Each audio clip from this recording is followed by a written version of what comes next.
और कृषि कानूनों को निरस्त करने की मांग को लेकर जहां किसान कई दिनों से सड़कों पर आंदोलन कर रहे हैं, वहीं बीजेपी 1 फरवरी को पेश होने वाले केंद्रीय बजट को गेम चेंजर बता रही है।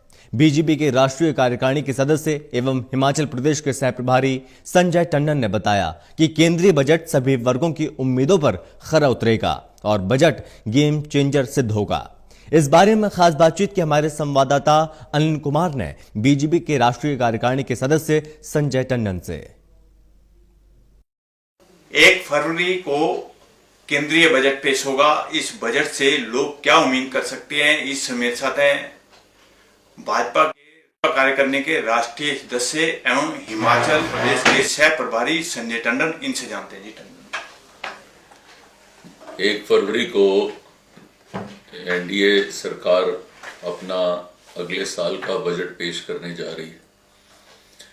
ये बजट हर उम्मीद में एक गेम चेंजर सिद्ध होगा, क्योंकि जो एक पिछला वर्ष रहा है वो ना कि सिर्फ भारत के लिए ही नहीं लेकिन पूरी दुनिया के लिए एक बहुत ही अजीबोगरीब सा साल रहा है। इस साल के अंदर लोगों को बेसिकली कितनी मुश्किलातों का सामना करना पड़ा, लेकिन उसके बावजूद इस साल के दौरान जहां पे पहले फरवरी में बजट 2020 में आया, उसके साथ ही साथ जो आत्मनिर्भर भारत की उसकी जो पहली जो फर्स्ट टर्म थी, फिर दूसरी उसका जो रिलीज आया, फिर तीसरा रिलीज आया, उसके माध्यम से जिस तरीके से इकोनॉमी को पुश करने का काम, जो अर्थव्यवस्था को जो सहारा देने का काम एनडीए सरकार ने किया, उसके निमित्त आज आप देखेंगे कि हमारा देश जहां कोरोना के साथ पूरी लड़ाई पूरी तवज्जो के साथ लड़ रहा है, दुनिया से कहीं बेहतर तरीके से उसको हैंडल कर रहा है। वैक्सीन सबके लिए अवेलेबल होने जा रही है, दुनिया के दूसरे देशों तक वैक्सीन पहुंचाने का काम कर रहा है। लेकिन उसी के साथ साथ आप नोट करेंगे कि आईएमएफ के जो इस अभी पिछले सप्ताह की जो उनकी रिपोर्ट आई, उन्होंने कहा कि सिर्फ हिंदुस्तान की अर्थव्यवस्था ऐसी है जो अगले साल के अंदर डबल डिजिट ग्रोथ देने जा रही है जीडीपी। अभी इकोनॉमिक सर्वे आया था, मैं उसमें देख रहा था, प्रोजेक्शन जो उसके बारे में है 11% से ऊपर की प्रोजेक्शन है। आईएमएफ ने 11.5% का हिंदुस्तान की जीडीपी ग्रोथ को प्रेडिक्ट किया है। मुझे लगता है कि आने वाले इस बरस में और इस बजट के अंदर जो इकोनॉमी को पुश करने के लिए सरकार जिन एरियाज के ऊपर पिछले समय में वो इंफॉर्मेशन नहीं दे पा रही थे, वो जो पिछले समय में जो जिनके एरियाज को फोकस नहीं कर पाए थे, उन एरियाज के ऊपर ज्यादा फोकस रहेगा। उसके साथ ही साथ इंफ्रास्ट्रक्चर को जैसे पिछले सालों में बढ़ावा दिया गया, उसका बढ़ावा और भी बढ़ेगा। और मैं मानता हूं कि एक ये वाला साल एक इकोनॉमिक पुश में एक बहुत बेहतरीन साल रहने वाला। टंडन जी, आप एक सफल राजनीतिज्ञ भी हैं और इसके साथ साथ बाय प्रोफेशन आप सीए भी हैं।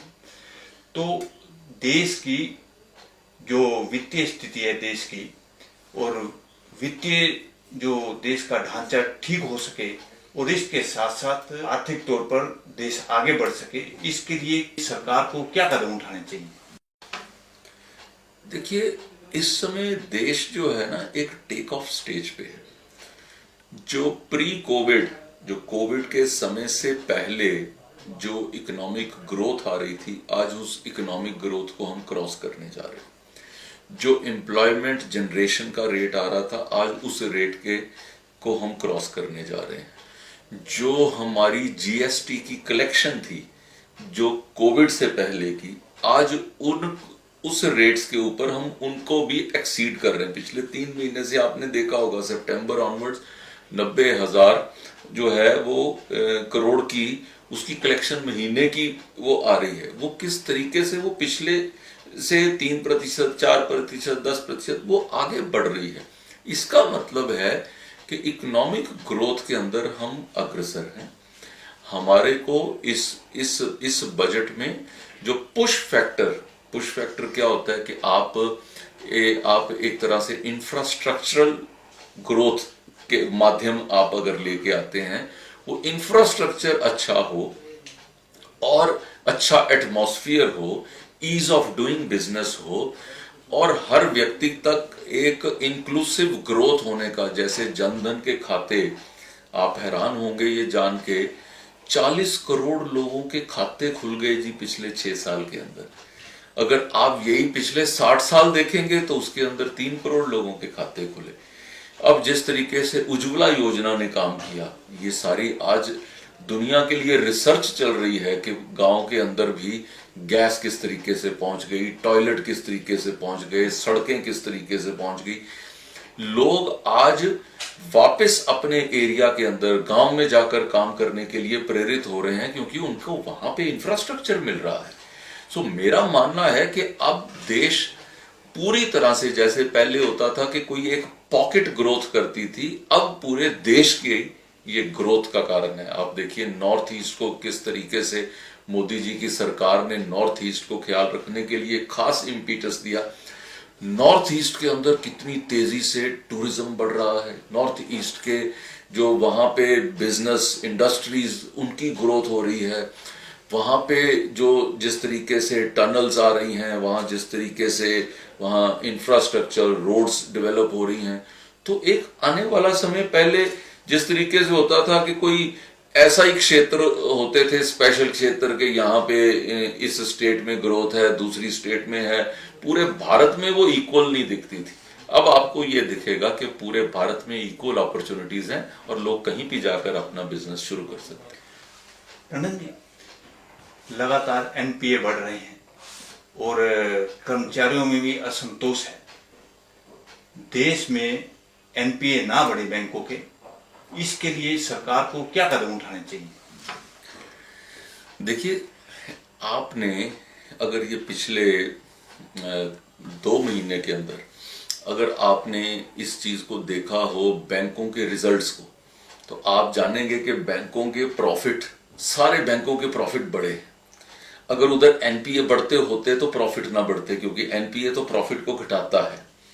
दूसरी चीज क्या है, एक स्तर के ऊपर लाइन खींच के कि जब कांग्रेस सरकार ने उस समय क्या किया कि जो लोगों को करोड़ों रुपए में ऐसे लोन बांटे, जैसे वो बंदर बांट होती है उस तरीके से, तो वो वाला उसका एक इफेक्ट आया था। लेकिन आज बैंक्स कंसोलिडेटेड हो गए हैं।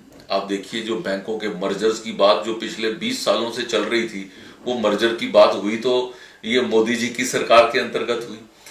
आज उनकी इनकम्स बढ़ रही हैं, इंटरेस्ट रेट्स जो हैं वो कम हो रहे हैं। इंडस्ट्री को क्या चाहिए, आपने अगर नया कारखाना लगाना है और आपको कहा जाए कि आप 15% के ऊपर आपको पैसा मिलेगा और आप कारखाना लगाएंगे, तो आप सोचेंगे कि मैं तो कंपीट कर रहा हूं जो एशियन कंट्रीज दूसरी में, जहां पे 7%, 8% के ऊपर पैसा मिलता है, तो मैं 15% पे पैसा लेके मैं उनके साथ कंपीट कैसे करूंगा, क्योंकि आजकल ग्लोबल कंपटीशन हो गया है।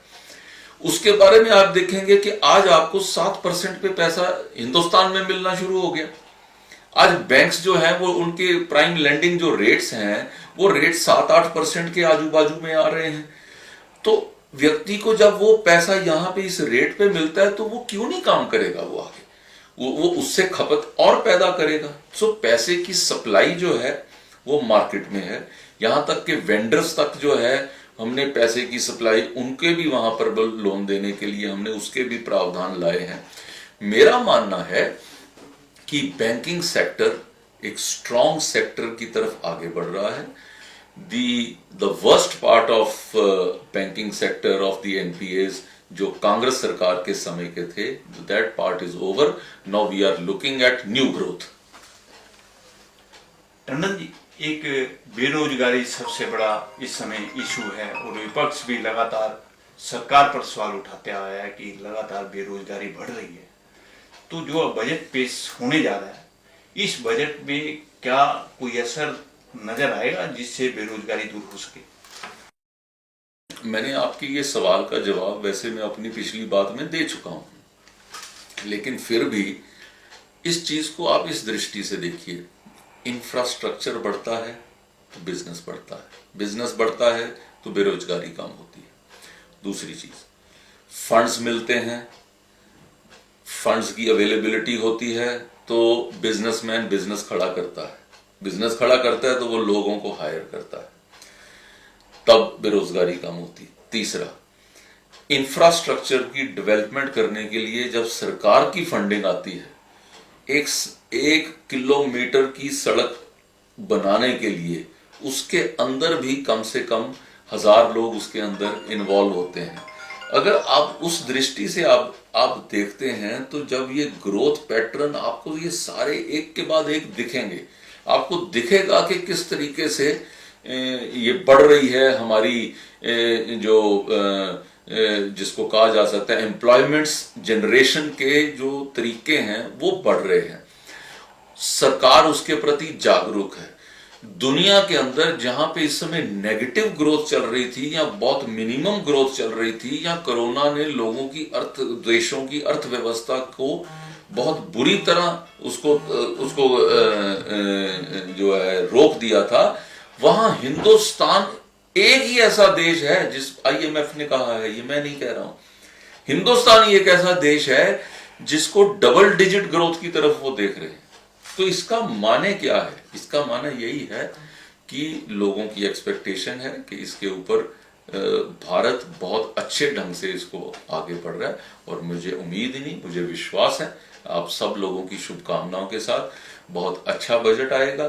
बजट जो है वो आगे जो लोगों को आगे बढ़ाने वाला होगा, देश को आगे बढ़ाने वाला होगा, वो स्वावलंबी होगा, वो आत्मनिर्भर होगा, वो जो देश के अंदर इंफ्रास्ट्रक्चर को क्रिएट करेगा, वो देश के अंदर जो जिन लोगों तक पैसा नहीं पहुंचा है उन पॉकेट्स तक पैसा पहुंचाने का काम करेगा, जिन लोगों के पास जो अपॉर्चुनिटीज नहीं पहुंची हैं उनको अपॉर्चुनिटीज को बढ़ाने का काम करेगा।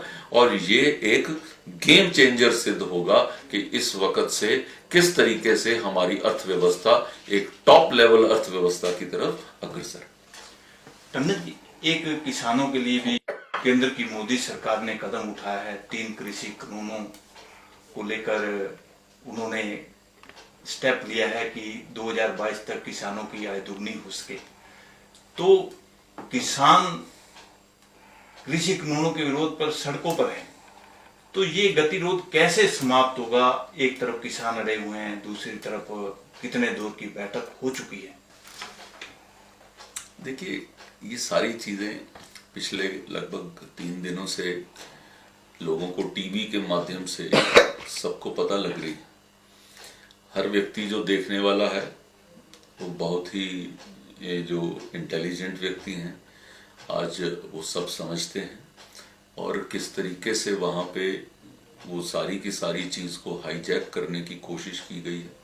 मुझे लगता है कि जो कृषि के कानून हैं बहुत अच्छे और सोच समझ के वो बनाए गए हैं, लेकिन जो इस पे कुछ किसानों को जो बरगलाने का काम, कुछ उनको इस तरीके से समझाने का काम ये विपक्ष के लोगों ने किया है, और उसके साथ साथ कुछ जो उपद्रवी लोग उस एजिटेशन के अंदर घुसे और जिसमें देश का नुकसान हुआ, आन बान और शान का नुकसान हुआ।